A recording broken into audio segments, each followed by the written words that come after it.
Most men think presence is about being noticed. Louder voice, bigger gestures, constant movement, desperate availability. This is the noise of insecurity. What I'm about to reveal is the dark psychology the Spartans engineered. A system of psychological manipulation so effective it made 300 men more terrifying than entire empires. This isn't about being nice.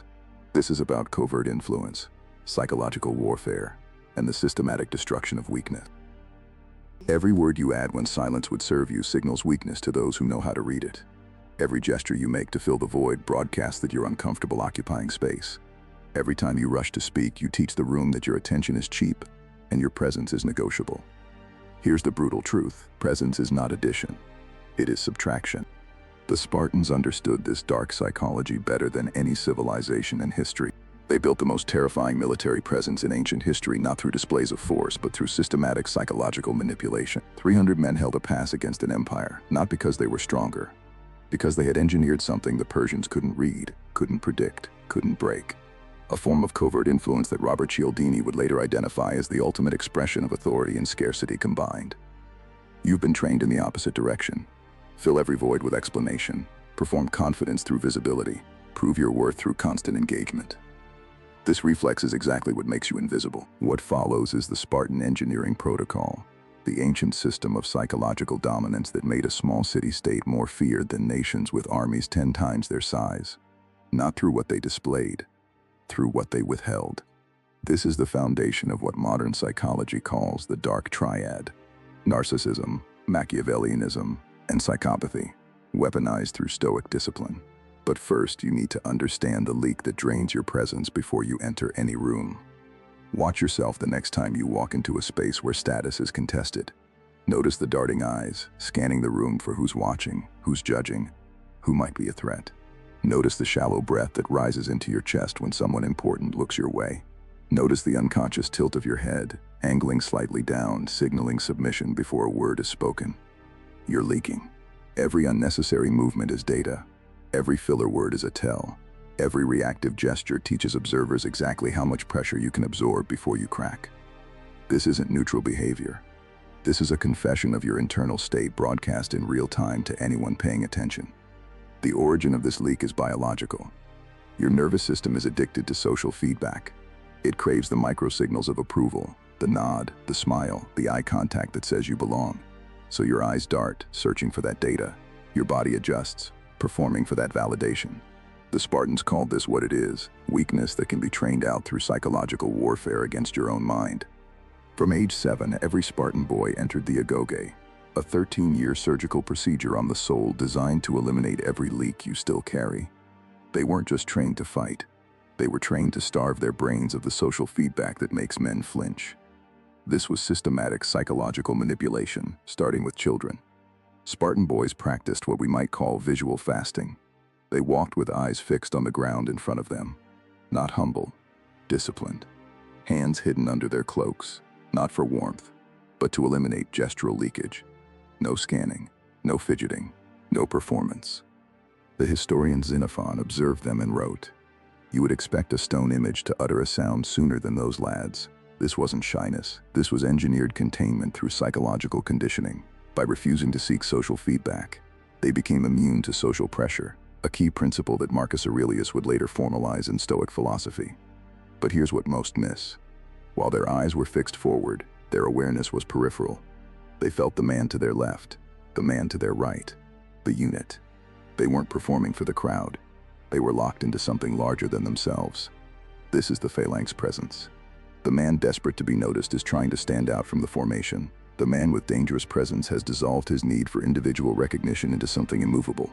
He cannot be bought with praise. He cannot be broken with isolation. He doesn't need to be the center of attention because he is the center of gravity. One Spartan boy stole a fox and concealed it under his cloak. When trainers confronted him, the fox began tearing into his stomach. He stood in silence. He let it kill him rather than cry out. This wasn't insanity. This was proof that the link between internal agony and external expression, the leak you carry, can be surgically severed through psychological conditioning. At the Temple of Artemis, boys endured the diamastigosis. They stood in the stale air of the temple while the lash fell across their backs. Again, blood running down their spines, the crowd watching. the rhythmic crack of leather on flesh echoing off stone walls. Those who screamed were marked as failures. Those who remained silent, face unchanged, breath steady, eyes fixed forward, were recognized as future warriors. This wasn't sadism. This was the systematic destruction of the reflex that betrays you. A man who cannot be made to scream cannot be made to negotiate. A man who shows nothing gives his enemies nothing to exploit. This is psychological warfare in its purest form. Every nervous gesture you make, every word you rush to speak, every time your eyes dart for approval. These aren't innocent habits, they're advertisements for your breaking point. Now let's engineer the fortress. Law 1, the architecture of visual terror. The Spartans understood that your body speaks before your mouth opens. They weaponized stillness the way other armies weaponized cavalry before Thermopylae. Persian scouts rode forward to observe the Spartan position.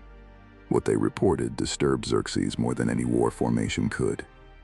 The Spartans were calmly combing their long hair, exercising, polishing their shields until the bronze caught the sun, as if a million-man army wasn't about to descend on them.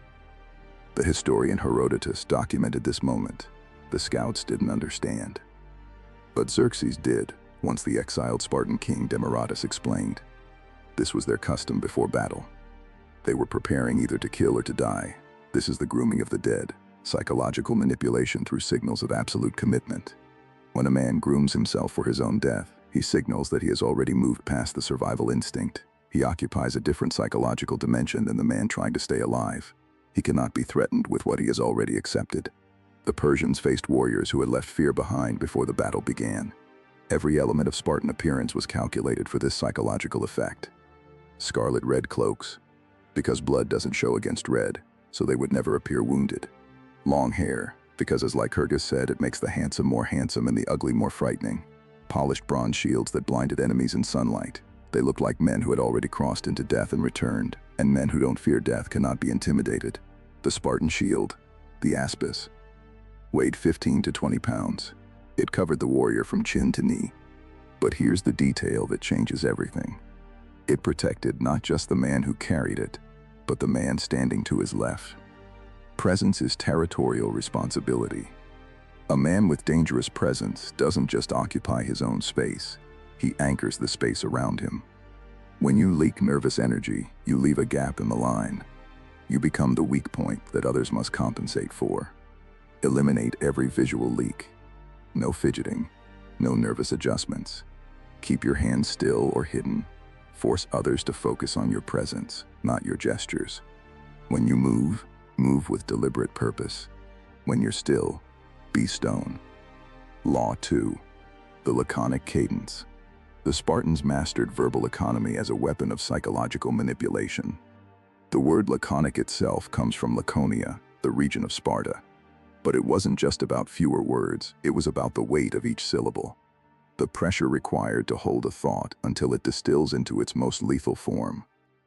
When Philip II of Macedon conquered most of Greece, he sent a threat to Sparta. If I invade Laconia, I will raze Sparta to the ground. The Spartan ephors sent back one word, if. Philip never invaded. That single syllable accomplished what no army could. It revealed nothing. No panic, no negotiation, no forecast. Philip couldn't prepare for what he couldn't read. The void forced him to fill it with his own uncertainty. This is covert influence through strategic silence. At Thermopylae, when scouts reported that Persian arrows would be so numerous they would blot out the sun, the warrior Dienekes responded, "Then we will fight in the shade." Notice what he did. He didn't ignore the threat. He didn't minimize it. He rewrote it. He took the enemy's weapon, the overwhelming arrows, and converted it into a convenience, shade for the battle. This is proactive dominance through psychological reframing. You don't just absorb reality, you reframe it before your enemies can use it against you. The pause before you speak is where power lives. Let questions hang. Let silence stretch. Force others to wonder if you even find their words worthy of response. When you do speak, speak without tonal apology. No upward inflection asking for permission, no softening qualifiers. Deliver the words with unbroken eye contact and absolute stillness. This turns your response into an interrogation. You're not answering their question, you're forcing them to justify why they spoke to you in the first place. One word, delivered without flinch, weighs more than a paragraph of nervous explanation. Then stop. Let them sit in the void you create. Law 3. The silent march.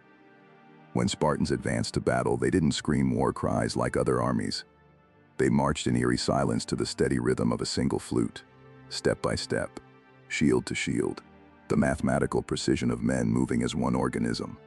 The flute player was the heartbeat of the army, not the general, not the king. The man with the instrument set the tempo that synchronized 1,000 warriors into one breathing machine. Enemies expecting chaos and rage, the animalistic screaming that other armies used to summon their courage, instead faced something far more terrifying: silence. Noise is an attempt to summon courage. Silence is proof that courage is already present. This is psychological warfare through unexpected calm.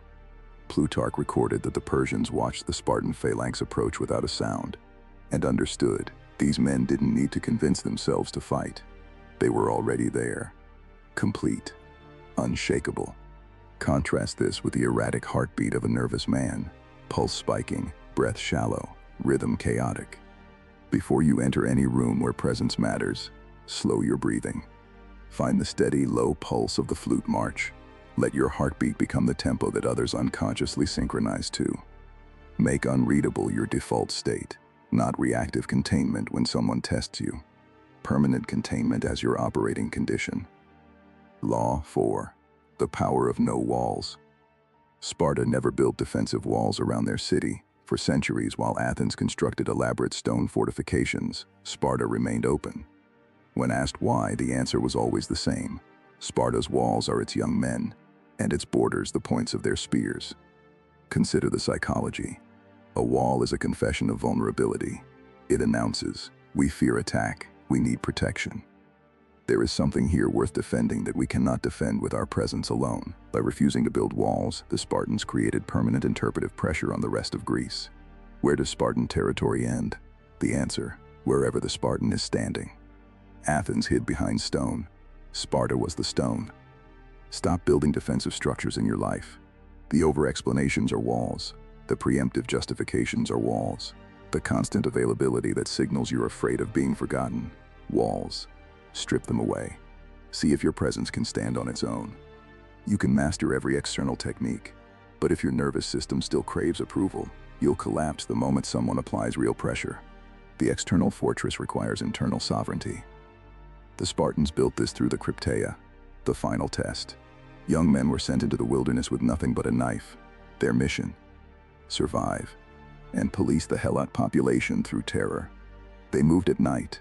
They killed without warning. They returned as men who had integrated the predator. This wasn't cruelty for sport. This was the sheath sword principle.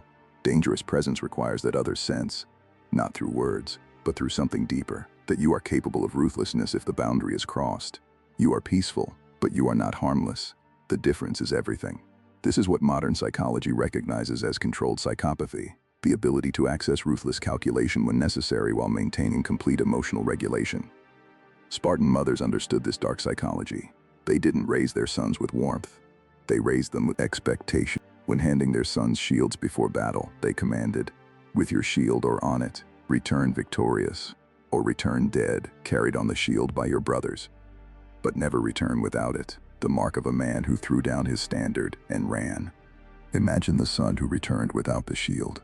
His mother wouldn't weep. She wouldn't rage. She would simply stop seeing him. He would become invisible in his own home, a ghost who had died the only death that mattered. There was no safety net, not even in the arms of his mother.